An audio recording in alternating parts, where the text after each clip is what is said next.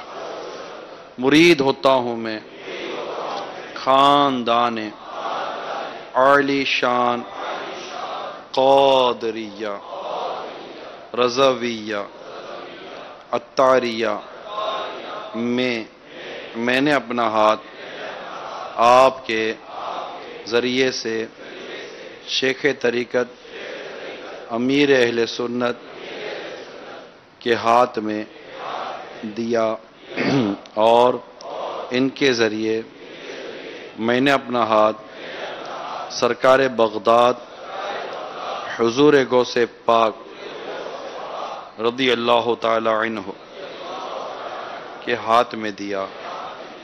اے اللہ مجھے جناب غوث اعظم کے مریدوں میں قبول فرما اور کل قیامت میں غوث پاک کے غلاموں میں اٹھا۔ صلاۃ و السلام علیک یا نبی اللہ وعلی آلک واصحابک یا نور اللہ، صلو علی الحبیب صلی اللہ تعالی علی محمد۔ الحمدللہ ملک بھر میں بنو سنتوں کا خوب چرچا کروں سنتوں کا، ہو کرم بہر خاک مدینہ۔ مدنی چینل سن